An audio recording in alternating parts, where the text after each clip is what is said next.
Hey, man, the Revolting Man. I'm Zach. Quick video response to a video response from Tactical Homestead. He was responding to my claim that I don't have a pistol on my militia loadout, and I don't think one is necessary or even really a good idea.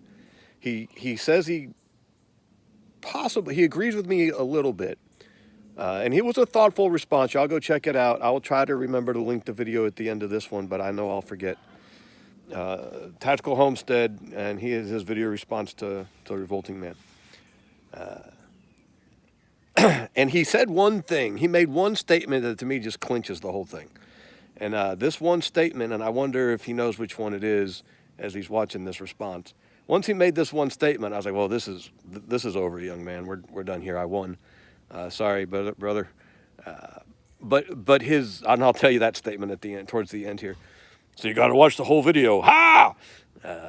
But his main argument was that, in the militia, you're not big army, and you don't have the ability for resupply. This is what I took away from his response.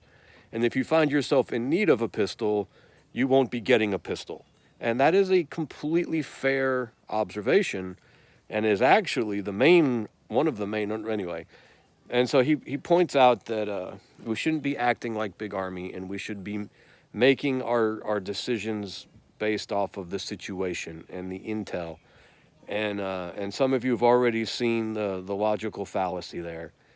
We're not big army. We don't have intel. We don't know the situation. We are heading into the unknown with what we can carry on our back. And that means the things we carry on our back have to be the most effective things available to us.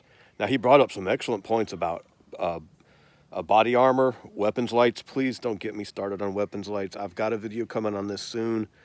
I am adamant. I don't care. Reed Hendricks, I admire you, brother. You're a far better shooter than I'll ever be.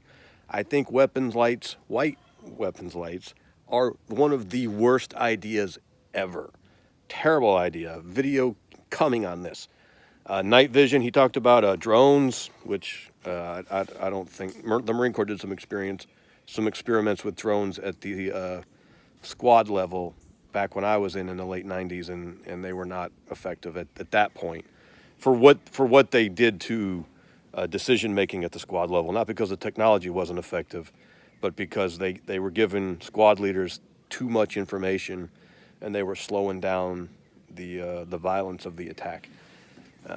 And so he talked about, sometimes you take different gear for different missions, and he talked about a silenced pistol for infiltrating a grocery store where maybe some of your people were kept. I think he's read Stephen Smith's Stonemont series, because that's a scenario in one of the Stonemont books.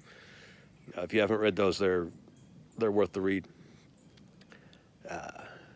But then, okay, but so yeah, right. So, and that's my main argument, is that we are not big army. I would never be army anyway. We're the militia. We don't have resupply, and we don't have intelligence. And he talked about being able to get the training, and he posted some videos of him shooting a pistol at 150 yards, which is an impressive feat, which is a very impressive feat. I'm not taking anything away from that. I can't do that. So my hat's off to you there, young man. There's a difference between shooting a pistol at 150-yard range, known distances, where you can work out the ballistics and you know how high to hold up, and you've got a fully presented target, and you're not stressed, and your heart's not racing, and you're not out of breath, and no one's shooting back at you, and when all those situations are reversed. And when all those situations are reversed, using a pistol is very, very, very difficult. The militia is the basic infantry force. We're the National Guard's National Guard. We're not operators. We're not special forces. We will never be special forces. Look at this, man. Right now, as we speak, I'm trying to get a tiller fixed because I'm way behind on my garden. Right? I started this growing season. Here you go. When I started this growing season, my Gravely worked and my tiller worked. Now, I've got a tenth of the garden planted, and my Gravely's broken and my tiller's broken. I will never, ever have the time to be an operator.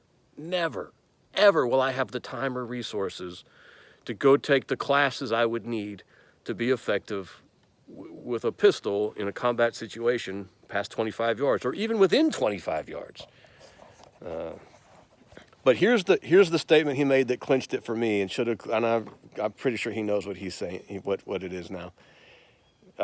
Kind of as an aside, towards the end of his video, he shoots the pistol in the head, as it were, for this situation. Obviously, the whole "we're not big army" thing, so we don't have the intel we would need to have mission-specific gear, because we don't know what the mission is going in. And we don't have anywhere to store all that gear while we're out, doing the minimum deployments that militia does. We don't know if we're going to have trucks. We don't know if we're walking. All of this stuff is unknown, which is why we have to have the most universally effective gear. And the most universally effective gear is a rifle.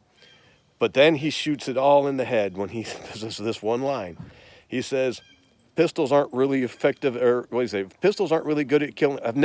Pistols have never really been good at killing people anyway. All right, we're done here. They're not good at killing people. Why are you carrying it into combat? Your pistol is to get you to your rifle. If you have your rifle, your pistol is extraneous. Men, we appreciate you. Thank you.